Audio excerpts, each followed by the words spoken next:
je vais dire quelques mots sur qui était Pierre Desproges, parce que souvent on ignore qu'il a fait toutes sortes de métiers.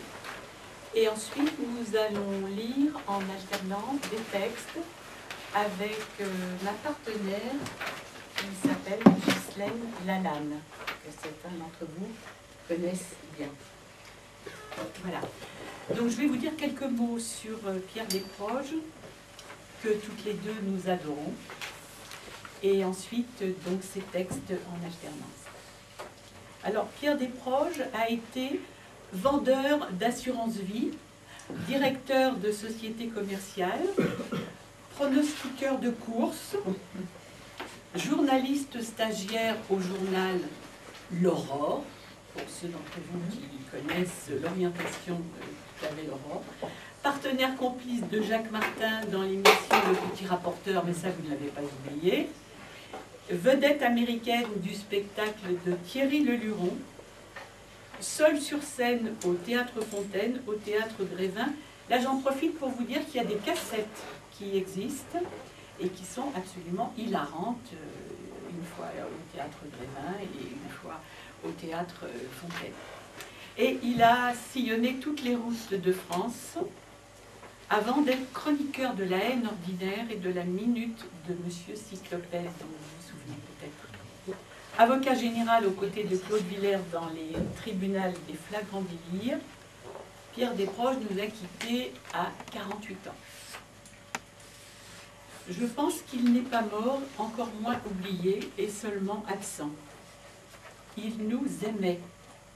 À la télé aujourd'hui, on fait semblant d'aimer les gens et en vérité, on ne les aime pas.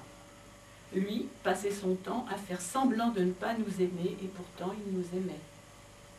C'était de la pudeur et on ne le savait pas. Sous ses allures de misanthrope, il respectait le genre humain, tous les humains. Il nous manque cruellement en ces temps de morosité, de marasme, de scandales financiers, de peur pour des avenirs qui ne chantent pas, de misère, de torture, de restos du cœur qui sont toujours là cet hiver. Il nous manque, comme nous manquent Francis Blanche et Pierre Dac, Boris Vian et Fernand Reynaud, Jean-Yann et Raymond DeVos, Thierry Leluron et Coluche.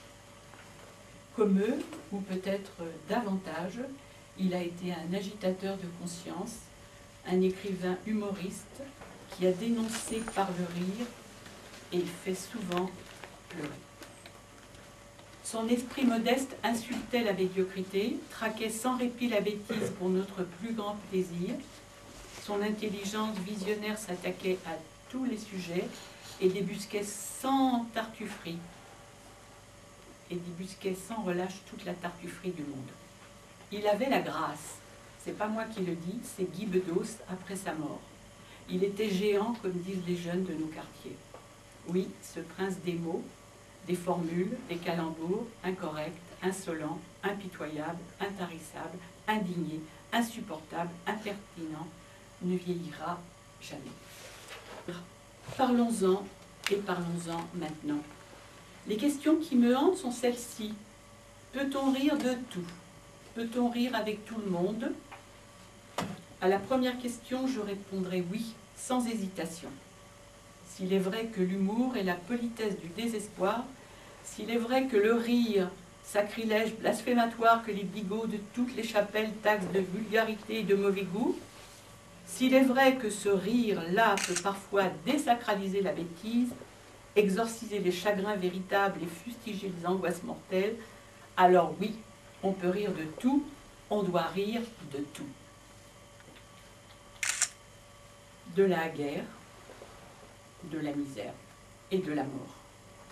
Quand j'étais à l'école, j'étais ce qu'on appelle un enfant prodige. Je vous assure, un enfant précoce. Tiens, comme Mozart, voilà. C'est ça. Quoi? Si! Mais ma pauvre amie, plus précoce que Mozart, tu meurs. Tiens, il était tellement précoce, Mozart, qu'à 6 ans et demi, il avait déjà composé le boléro de Ravel.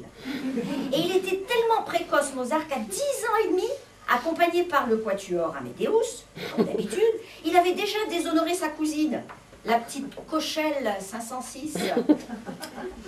Et il était tellement précoce, Mozart, qu'à 34 ans et demi à peine, il était déjà mort.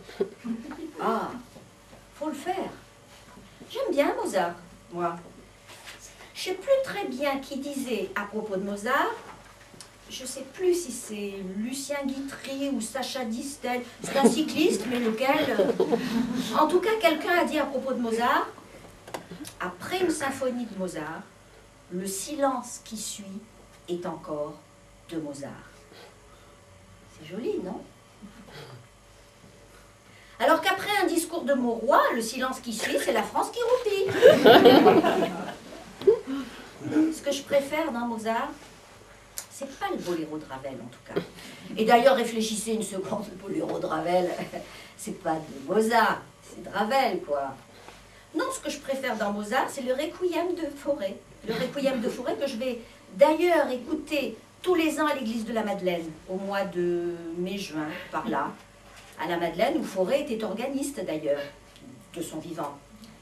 Oui, je sais, ça n'a aucun intérêt, mais c'est vrai. À la Madeleine, où j'ai fait ma communion solennelle. Si, c'est vrai aussi. C'est complètement inintéressant également. Pour moi, c'est un jour qui a beaucoup compté, ma communion solennelle. C'est le jour où j'ai appris que Dieu fond dans la bouche et pas dans la main. Genèse.